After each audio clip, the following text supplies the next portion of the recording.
क्या आपको पता है महज 8 महीने रह गए हैं आपके अगले यूपीएससी प्रीलिम्स को। वैसे तो देखते ही देखते इतना सारा समय तो निकल चुका है।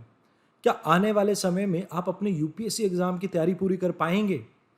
अब यहाँ पर मैं आपके लिए लेके आया हूँ 8 ऐसी टिप्स जिन्हें अगर आप अपनी हैबिट में डालते हैं तो आने वाले यूपीएससी एग्जाम में आपको सक्सेस मिलने की प्रोबेबिलिटी हाई रहती है। अब पहली है इसमें टाइमली कंप्लीशन ऑफ सिलेबस। अब इसके लिए आपको प्री रिक्विजिट है कि आप एक शेड्यूल क्रिएट करें। जब तक आपको ये नहीं पता होगा कि कितना टाइम मुझे किस सब्जेक्ट को देना है, उसके बिना ये नहीं हो सकता। यहाँ पर आपको कुछ अंडरस्टैंड करना होगा प्रीवियस ईयर क्वेश्चंस को, जिसके अकॉर्डिंगली आप सब्जेक्ट को प्रायोरिटाइज करेंगे कि कौन से सब्जेक्ट को मैंने सबसे पहले पढ़ना है, किसकी रिवीजन ज़्यादा करनी है, किसकी कम। अगर आपको शेड्यूल से रिलेटेड कोई भी दिक्कत हो तो आप एक चीज़ कर सकते हैं।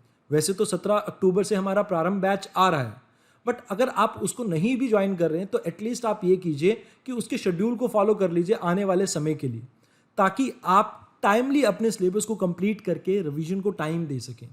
अगर आप ऐसा करेंगे तो यकीनन आप मल्टीपल रिवीजन कर पाएंगे और इन रिवीजन से आपको बेनिफिट ही मिलेगा।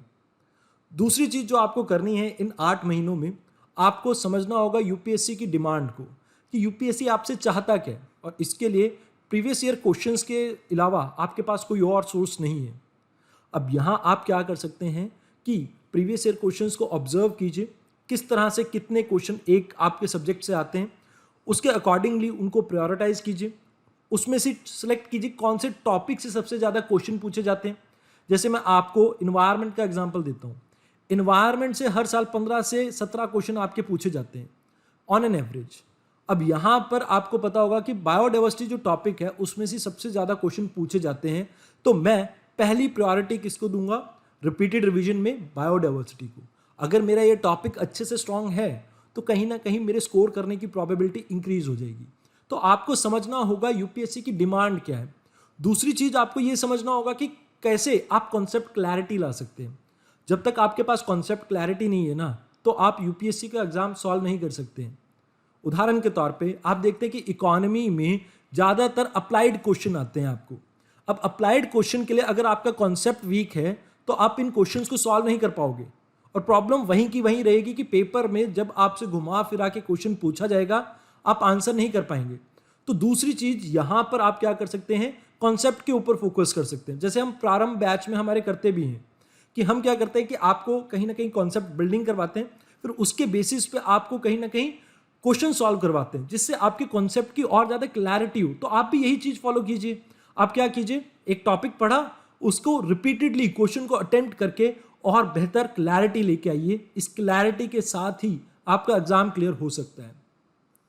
अब यहाँ पर तीसरी चीज़ सबसे इंपॉर्टेंट आती है, आपके पास वेल डिफाइंड सोर्सेज होने चाहिए।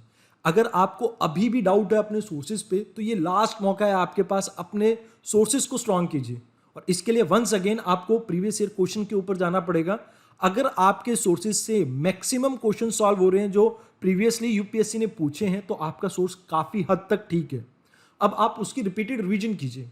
लेकिन अगर आपको लगता है कि अभी ये सोर्स मेरा ठीक नहीं है, तो यही सही टाइम है। अगर आप अभी चेंज कर लेंगे तो कोई हार्म नहीं है, बट बाद में जब आपके प्रीलिम्स को 2-3 महीने रह गए तब आप इस चीज़ को चेंज ना कीजिए। तब आपको कहीं ना कहीं अपनी जो मटेरियल है उसके ऊपर कॉन्फिडेंस होना चाहिए कि जो मैंने पढ़ा है वो ठीक है। तब आपको चेंज करने की जरूरत नहीं है। अगर अभी भी आपको कोई संशय हो तो आप ये चीज़ कर सकते हैं। जैसे मैं अपने प्रारंभ बैच में बच्चों को एक चीज़ समझाता हूँ। जैसे इन्वायरमेंट है, मैं जो सब्जेक्ट पढ़ाता हूँ आपको, इन्वायरमेंट में आप क्या कर सकते हो कि या तो आप 2-3 बुक्स पढ़ सकते हो, या आप एक काम कीजिए, टेलीग्राम पे जाके वहाँ पर हैंड रिटन नोट्स वगैरह मिलते हैं हमारे, आप उन्हें देख लीजिए। वो भी हमारे प्रारंभ बैच के ही हैं। बट आपको मैं एक चीज़ समझा रहा हूँ कि ऐसे ही आप जब एक प्रिसाइज सोर्स पे आते हैं, जैसे अमूमन हमारे प्रारंभ बैच के स्टूडेंट्स को हम नोट्स वगैरह प्रोवाइड करते हैं जो मोर देन एक बुकलेट से बेटर होते हैं, या हमारी बुकलेट इटसेल्फ वो भी कहीं ना कहीं और बढ़िया बुक्स हैं एज कंपेयर टू आपकी स्टैंडर्ड बुक्स के, तो आप उनके ऊपर फोकस कर सकते हैं।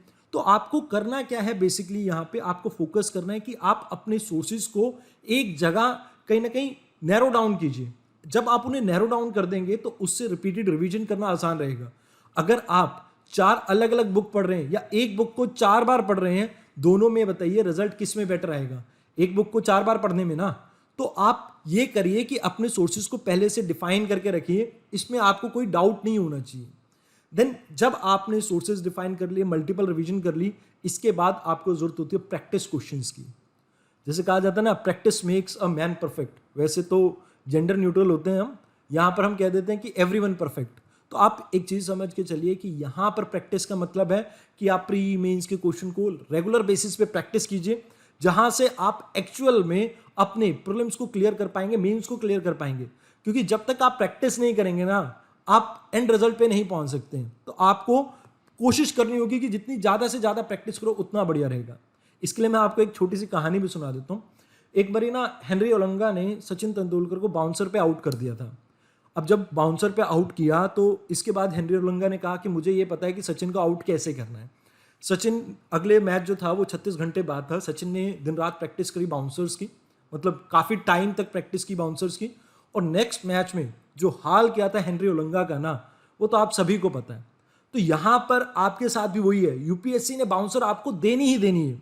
आप उस बाउंसर के लिए कितनी प्रैक्टिस कर सकते हैं ये आपके ऊपर है। अगर आपकी प्रैक्टिस अच्छी रहेगी, देखिए या तो आप प्रैक्टिस में खून बहा लीजिए, नहीं तो वहां जंग में आपका खून बहेगा। तो प्रीलिम्स एक जंग है हमारे लिए, और उसमें जाने से पहले जितनी प्रैक्टिस आप मॉक टेस्ट की कर लोगे, एमसीक्यूज की कर लोगे, मेंस के आंसर्स की कर लोगे, वहां पर उतना ही बेनिफिट देखने को मिलेगा।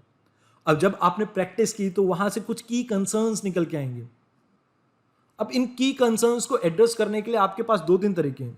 या तो आप किसी टीचर के कांटेक्ट में, आप उन टीचर से पूछ लीजिए, या आपके कोई सीनियर है जैसे जो 1-2 साल से प्रैक्टिस कर रहा हो यूपीएससी की, उनसे पूछ लीजिए, जिन्होंने अच्छे लेवल पे पहुंचे, जैसे मेंस दे रखा हो, इंटरव्यू दे रखा हो, उनसे आप कहीं ना कहीं गाइडेंस ले सकते हैं। तो आप उनकी तरफ रुख कर सकते हैं या टीचर की तरफ। तो यहाँ पर यूपीएससी साथी होना बहुत ज़रूरी है, बिकॉज आपको शायद ना पता लगे, बट जब आप एमसीक्यूज की मान लीजिए प्रैक्टिस करेंगे तो यहाँ पर हो सकता है कि आप कुछ गलतियाँ करें। जैसे मैं आपको एग्जाम्पल देता हूँ, पॉलिटी के सेक्शन में मान लीजिए पार्लियामेंट से रिलेटेड आपको 10 क्वेश्चन थे, 10 में से आपके 5 ठीक थे, 5 गलत थे। अब 5 जो गलत थे आपको ये देखना चाहिए कि कौन से सेक्शन से थे, कौन से सेगमेंट से गलत थे। अगर आपको ये पता रहेगा तो आप अपनी गलतियों को सुधार कर आने वाले एग्जाम के लिए और बेटर कर सकते हैं। अगर ये आप जो इवैल्यूएशन है खुद से नहीं कर सकते हैं, तो इसके लिए आपको चाहिएगा एक यूपीएससी साथी, जो आपके मेंटर भी हो सकते हैं, आपके गाइड भी हो सकते हैं, आपके टीचर भी हो सकते हैं, आपके साथी भी हो सकते हैं, जो आपके साथ पढ़ रहे हो अभी। तो दैट्स अप टू यू। जैसे प्रारंभ बैच में हम मेंटरशिप प्रोग्राम के अंडर अपने बच्चों को ये समझाते हैं कि आप अपनी गलतियों से कैसे सीखें, तो ऐसे ही आपको कोई गुरु चाहिए जो आपकी गलतियों को आपको समझाए कि आप कैसे उसे ठीक कर सकते हैं। तो वो एक इंपॉर्टेंट चीज़ है। Then commitment level. देखिए UPSC is not about motivation. मैं आपको एक चीज़ बताता हूँ, मोटिवेशन एक टेम्परेरी फिनोमेना है जो आज है कल नहीं। बट कमिटमेंट लेवल, जैसे आप देखते हैं ना कि प्यार में कमिटमेंट चाहिए होती है, तो सेम कमिटमेंट लेवल आपको यूपीएससी के लिए भी चाहिए। यहाँ पर मोटिवेशन 1-2 दिन तक काम करेगी, बट ये आपके 10 महीने, 1 साल या 2 साल की मेहनत है। लॉन्ग टर्म के लिए कमिटमेंट आपकी कहीं ना कहीं हेल्प करती है, मोटिवेशन नहीं। आपको यहाँ पे ये समझना होगा कि यूपीएससी को लेके अगर आपके अंदर कमिटमेंट है तो ही आप एंड रिजल्ट तक पहुंच सकते हैं, अदरवाइज नहीं। क्योंकि कई बच्चे मैंने ऐसे भी देखे हैं कि जो आधी जर्नी में यूपीएससी से बदल कर अपना ट्रैक स्टेट सर्विसेज पे आ जाते हैं या कोई और सर्विसेज ज्वाइन कर लेते हैं। ऐसा अगर आप अपने साथ नहीं होने देना चाहते तो आपके अंदर वो कमिटमेंट लेवल को आपको जांचना होगा, जो आप तभी समझ सकते हैं जब आप अपने डाउनफॉल पे हो। अगर डाउनफॉल में भी आप चाहते हैं कि आप यूपीएससी क्लियर करें, हार्ड से हार्ड, विकट से विकट परिस्थितियों में भी आप ये चाहते हैं कि आप यूपीएससी क्लियर करें, आप कमिटेड हैं। आप, कई लोग मेरे को एक्सक्यूजेस देते हैं कि सर मेरे पास उतना टाइम नहीं होता, मैं जॉब करता हूँ, या मेरे पास इतने सारे सब्जेक्ट्स हैं, मैं कैसे मेंटेन करूँ। तो वहाँ से आपकी कमिटमेंट लेवल का पता लगता है। जब आपके अंदर वो कमिटमेंट नहीं है ना, तो आप कहीं भी नहीं पहुँच सकते। तो ये आपको समझना होगा, मोटिवेशन से ज़्यादा ज़रूरी है commitment. Then right use of social media. अब देखिए आज की डेट में अगर हम बात करें, इंस्टा है, फेसबुक है, यूट्यूब है। अब यूट्यूब की भी अगर बात करें तो आपके पास 3600 चैनल हैं ऐसे जो यूपीएससी से डील करते हैं। But what is the right use of social media? जब आप कोई यूट्यूब पे वीडियो देख रहे हैं ना, तो आपको ये समझ में आना चाहिए कि भैया ये यूट्यूब की वीडियो मेरे यूपीएससी सिलेबस के लिए काम की है कि नहीं। अगर वो काम की है तो हम उस वीडियो को देखेंगे, अदरवाइज नहीं। तो वो अपने अंदर रिस्ट्रिक्शन लगानी होगी। जैसे कई बार कहते हैं कि ट्विटर को लोग फॉलो करते हैं, yes I also do that. अब वहाँ पर बेनिफिट क्या देखने को मिलता है? देखिए, कोई मिनिस्ट्री की न्यूज़ है, कोई लाइक इंपॉर्टेंट चीज़ है जिसके बारे में हमें शायद मीडिया में वैसे ना पता लगे, जैसे न्यूज़पेपर या लोकल मीडिया में, बट सोशल मीडिया पे वो चीज़ कहीं ना कहीं हाईलाइट होती है, ट्रेंड्स वगैरह चलते हैं, तो उससे हमें पता लग जाती है। उसको कई बार हम अपने यूपीएससी एग्जाम में एग्जाम्पल के तौर पे भी यूज़ कर सकते हैं कि कैसे सोशल मीडिया से हम अवेयरनेस जनरेशन के कैंपेन रन कर सकते हैं या और किसी चीज़ में इससे हेल्प ले सकते हैं। तो यहाँ आपको ये समझना होगा कि सोशल मीडिया का अगर आप अच्छे से इस्तेमाल करेंगे तो ये बेनिफिशियल है, अदरवाइज ये दो धारी तलवार है जो कहीं ना कहीं आपको बहुत नुकसान भी पहुंचा सकती है।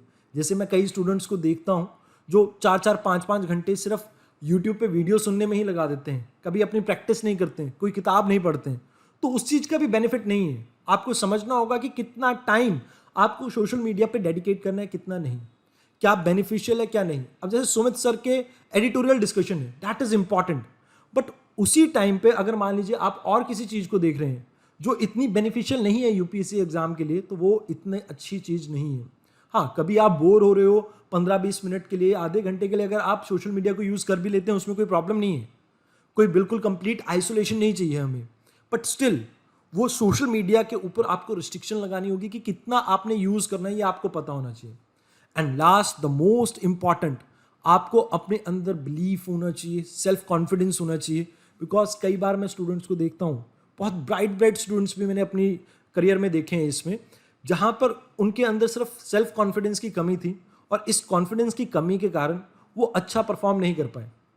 इसका एग्जाम्पल देता हूँ मैं। एक मेरे स्टूडेंट हैं जिन्होंने हिंदी मीडियम से शिफ्ट करके इंग्लिश मीडियम में कहीं ना कहीं कन्वर्ट हुए। अब उनको प्रॉब्लम ये थी कि सर मैं इंग्लिश में इतने अच्छे सेंटेंस फॉर्म नहीं कर सकता हूँ, ऑल तो काफ़ी ब्राइट स्टूडेंट था, बट प्रॉब्लम क्या थी कि अपने अंदर उनको बिलीफ नहीं था, वो कहीं ना कहीं हेजिटेशन थी और ये हेजिटेशन उन्हें ले डूबी। तो आपको ये समझना होगा कि कुछ भी हो, अपने अंदर वो बिलीफ सिस्टम को आपको बना के रखना है और उसके लिए मोटिवेशन कभी कभी काम करते हैं, या आप काम कर सकते हैं अपने हार्डवर्क के ऊपर। हार्डवर्क के ऊपर कैसे?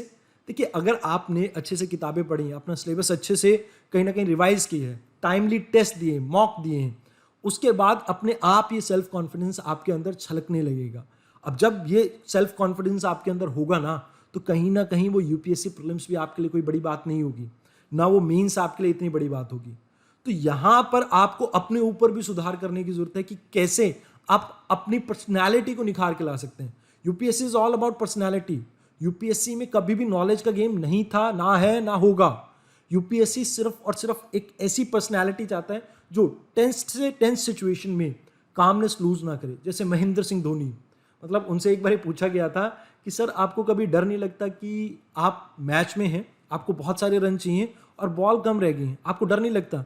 तो महेंद्र सिंह धोनी ने एक चीज़ कही थी, मैं सिर्फ प्रेजेंट में जीता हूँ, मैं ये देखता हूँ कि अभी मैं क्या कर सकता हूँ, मैं रिजल्ट के ऊपर फोकस नहीं करता हूँ।